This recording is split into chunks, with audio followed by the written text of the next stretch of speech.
Hi வணக்கம். இன்றைக்கி நான் பண்ண போகிறது பன்னீர் மசாலா. அது எப்படி பண்ணுறதுன்னு பார்க்கலாம்.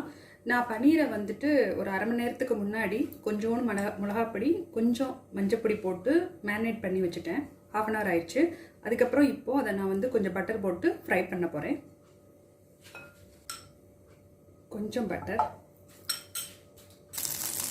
மெல்ட் ஆனதும் நம்ம மேரினேட் பண்ணி வச்சுருந்த பன்னீர் மசாலாவை அதில் சேர்க்கலாம்.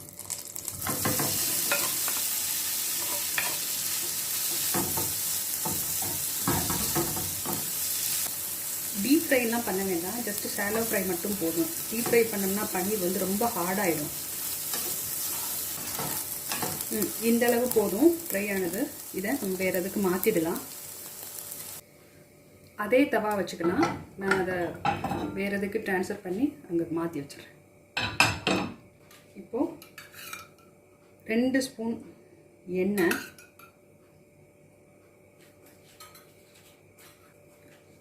கொஞ்சம் பட்டர்,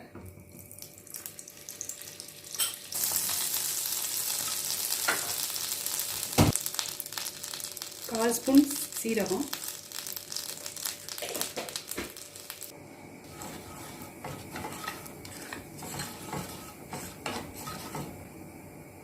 சீரகம் காஞ்சதும் நான் 2 வெங்காயம், பெரிய வெங்காயம் கட் பண்ணி வச்சுருக்கேன், அதை இது கூட சேர்த்துக்கிறேன்.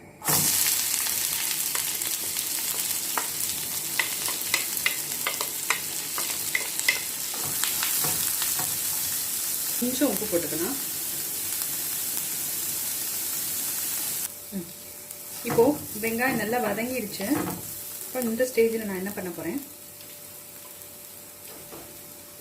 1 டீஸ்பூன் ஜிஞ்சர் கார்லிக் பேஸ்ட்டு,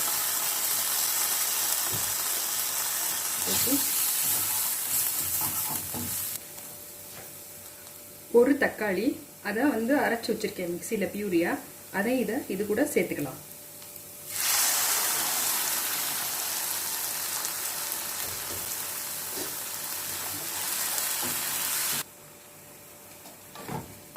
இப்போ தக்காளி நல்லா ட்ரை ஆகிடுச்சு. இப்போ மசாலா பொடி சேர்த்துக்கலாம்.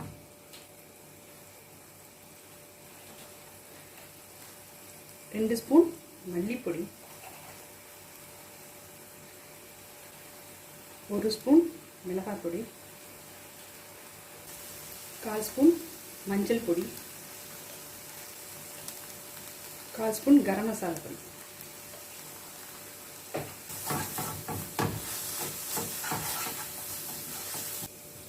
கொஞ்சம் தண்ணி விட்டுக்கலாம். தக்காளி அரைச்ச தண்ணி இருக்கு இல்லையா, அதை கொஞ்சம் விட்டுருக்கேன்.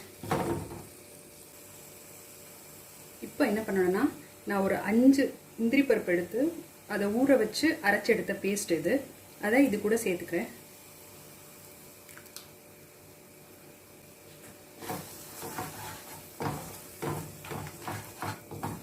தண்ணி ஊற்றிக்கலாம்.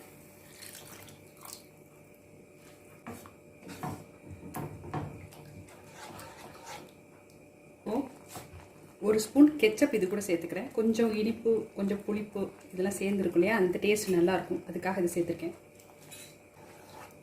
இந்த ஸ்டேஜில் உப்பு இருக்கான்னு செக் பண்ணிக்கோங்க. கொதிக்கட்டும். இந்த மசாலா கொதிச்சதுக்கப்புறம் நம்ம ஆல்ரெடி ஷாலோ ஃப்ரை பண்ணி வச்சுருந்த பன்னீரை இது கூட சேர்த்துக்கலாம்.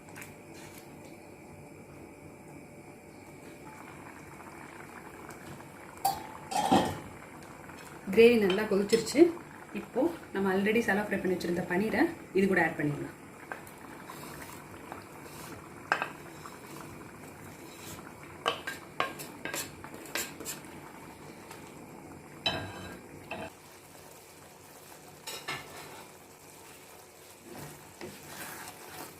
இப்போ பன்னீர் மசாலா ரெடி ஆயிடுச்சு.